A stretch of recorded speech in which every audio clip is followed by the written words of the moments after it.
3-4 రోజుల నుంచి సోషల్ మీడియాలో కావచ్చు, టీవీ ఛానల్లో కావచ్చు, తిరుమల తిరుపతి దేవస్థానం బోర్డు మెంబర్ దర్శన్ గారి గురించి ఫొటోస్, వీడియోస్ కంటిన్యూగా వస్తూనే ఉన్నాయి. అది ఏమనేసి అంటే, ఆయనేమో దేవస్థానం బోర్డు మెంబర్గా ప్రమాణ స్వీకారం చేశారు.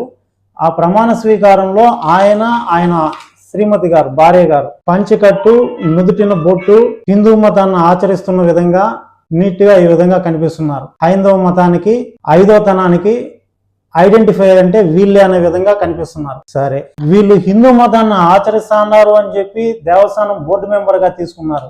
కానీ వాళ్ళ శ్రీమతి గారు సోషల్ మీడియాలో ఫోటోలు తీసుకొని చర్చిలో మోకాళ్ళ మీద ప్రార్థన చేస్తూ కనిపించారు.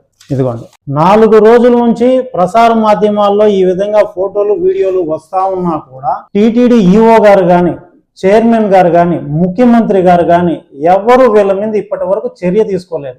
అన్య మతాలని ఆచరించే చిన్న స్థాయి ఉద్యోగులు ఎవరింట్లో ఉన్నా సరే, ఏ చిన్న యేసు ప్రభు బొమ్మ కనిపించినా, లేదు అన్య మతాల దేవతామూర్తులు కనిపించినా వెంటనే చర్య తీసుకునే ఈ టీటీడీలో బోర్డు మెంబర్ గా ఉన్న వ్యక్తి అన్య మతాన్ని ఆచరిస్తూ వాళ్ళ శ్రీమతి గారు అన్య మతాల్లో ప్రార్థనలు చేస్తూ ఉంటే ఇప్పటి వరకు చర్య తీసుకోలేదు. చంద్రబాబు నాయుడు గారు, మీరేం చేస్తున్నారు?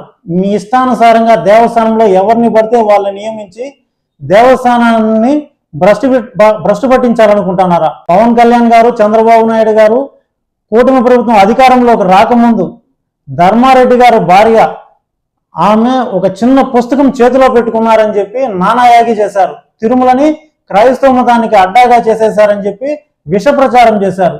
మీకు తోడుగా భానుప్రకాష్ రెడ్డి గారు, ఆయన ఏ చిన్న విషయం జరిగినా దేవస్థానంలో తగుందరమ్మా నేనున్నానని చెప్పి ప్రెస్ మీట్లు పెట్టి దేవస్థానాన్ని, టీటీడీని రోడ్డుకు దిగజార్చారు. మరి ఈరోజు ఆయన కూడా బోర్డు మెంబర్గా ఉన్నారు. భానుప్రకాష్ రెడ్డి గారు, మీరు మాటికి ముందు చెప్తుంటారు, ఆ దేవదేవునికి నేను కాపలా కుక్క అని. మరి మీరు కాపలా కుక్కగా ఉంటే మీ సహచరుడు, మీ పక్కన బోర్డు మెంబర్గా ఉన్న దర్శన్ గారు అన్యమతాన్ని ఆచరిస్తూ ఉన్నారు. మరి మీరు ఏం చేస్తున్నారు? మీరు గమనించలేకపోయారా? మీరు కాపలా కాయలేకపోయారా?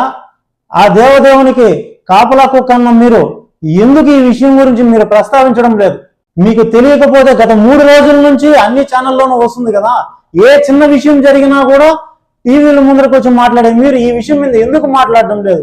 ఎందుకు చర్య తీసుకోవడం లేదు? చంద్రబాబు నాయుడు గారు, భానుప్రకాష్ రెడ్డి గారు, పవన్ కళ్యాణ్ గారు తప్పకుండా ఈ దర్శన్ అనే వ్యక్తిని దేవస్థానం బోర్డు మెంబర్ గా తీసేయాల. మరీ ముఖ్యంగా ఆ దేవస్థానం చైర్మన్ నాయుడు గారు, ఆయన ఒక కామ పిశాచి. ఆయన విషయం గత 3 నెలల నుంచి వీడియోలు, పోస్టులు అన్ని వస్తున్నా కూడా ఈ రోజు వరకు ఆయన మీద కూడా చర్య తీసుకోలేదు. దేవస్థానం చైర్మన్ గా ఆయన్ని, బోర్డు మెంబర్ గా ఈయనని తక్షణం విధుల నుంచి తొలగించాలా, లేకపోతే వైఎస్ఆర్సీపీ తరపు తిరుపతి వాస్తవ్యులుగా తప్పకుండా మీ మీద తిరుగుబాటు చేస్తాము, మిమ్మల్ని కూటమి ప్రభుత్వానికి తగిన బుద్ధి చెప్తామని చెప్పి తెలియజేస్తున్నాను.